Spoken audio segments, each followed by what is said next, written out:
everyone, welcome back to the channel. On this episode, it's a new month, so that means it's a new house tour. So make sure that you're subscribed, turn on those bell notifications, and let's get into the video. Starting in our 75-gallon, we have added snails and adjusted the lighting to help with the algae. Now, we did miss one water change, which again doesn't help the algae issue, but otherwise everything is growing wonderfully. We do have one pleco who is doing very well in this tank, and we have decided to start transitioning from African cichlids to South American.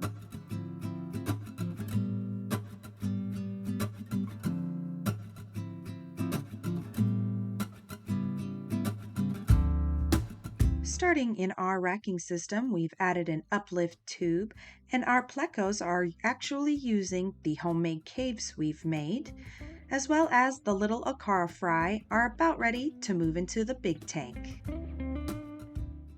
Next, we have our pleco fry tank. Let me just say that pothos is amazing. We've added 2 sponges because plecos are very dirty. We've removed the adults for now, so it is a grow out tank.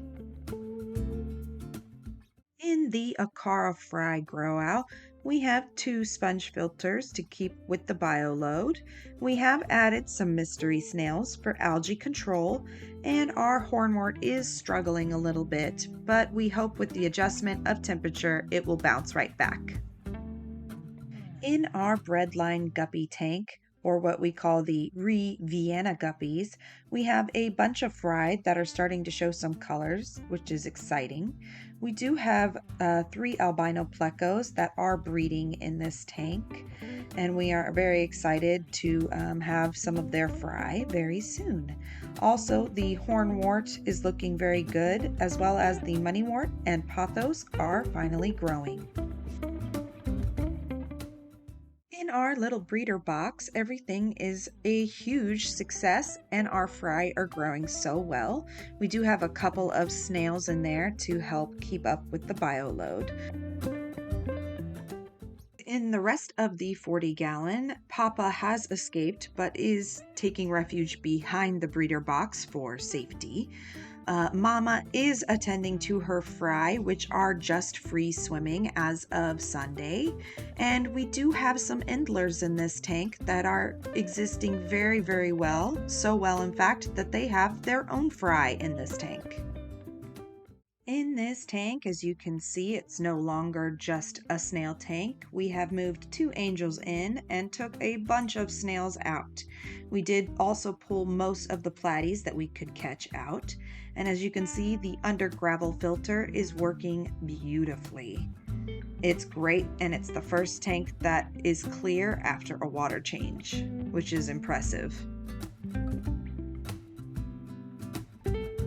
In our pullet parrot fry tank, we have stopped breeding, so just what we have here is what's left. We did take a dozen to our local fish shop, and we are going to be adding a couple of plecos to help with that brown diatom algae. Our last tank on the rack has that beautiful peace lily, as well as all the plants in this tank are growing exceptionally well. As you can see, all our fancy guppies have these amazing colors that are showing on them, and it's just a really healthy, great tank.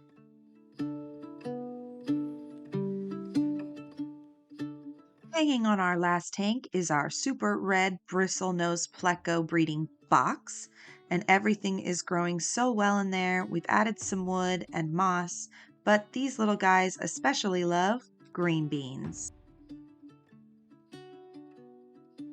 In our 36 bow front red tiger Mickey Mouse flame platies, because we're not sure which they are, our kabamba is growing very well as our crypt is growing a new crypt in front of it.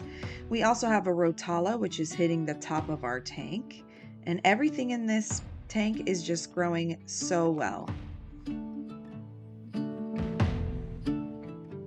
In our 10-gallon formerly Sonics tank, We do have a chain sword, which is growing like crazy.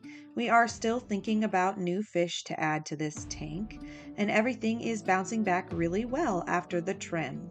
But of course, the coolie loaches are still super cray-cray.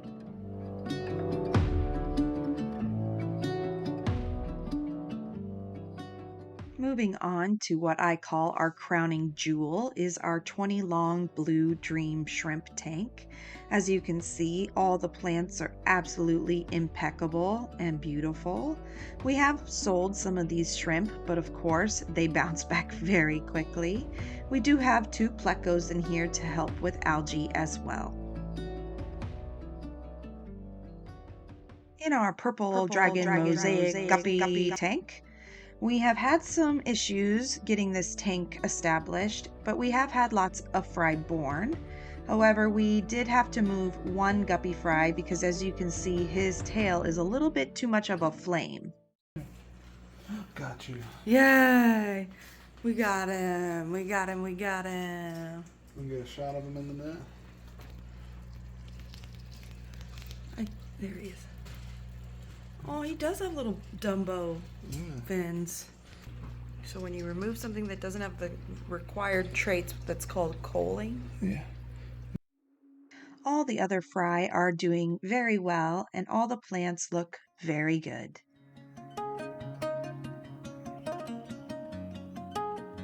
In Cosmo's tank, everybody is doing very well, and as you can see, all the plants are growing perfectly. There are a little bit of tannins in this water because it is a smaller tank with a larger piece of wood, but we don't seem to mind.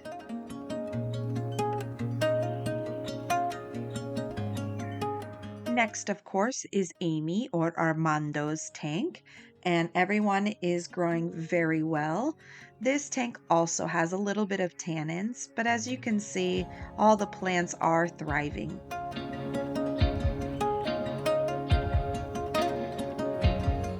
The Anubiuses have been growing well and spreading. The sword in the back's looking really good. And the Val is spreading, but it's not super colorful. Maybe needs more root tabs. There's moss in the back.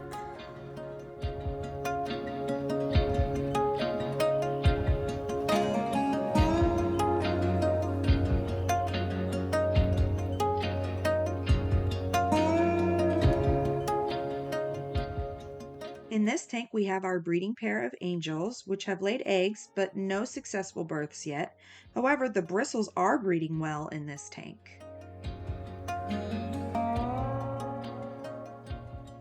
Rotala's growing back out, looking good. They've got a little plant mat at the top. I think that's Ludwigia. In our last and newest tank, we have our cherry shrimp. Everyone is settling in wonderfully, and they do love munching on green beans. Our Kabamba is growing so well. We did have a little melting of our crypt, but it is recouping.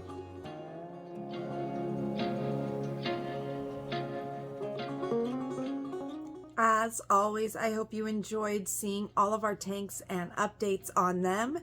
And make sure that you comment down below, and we will see you in the next video.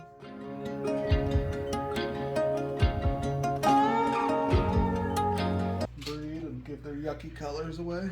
The more you know.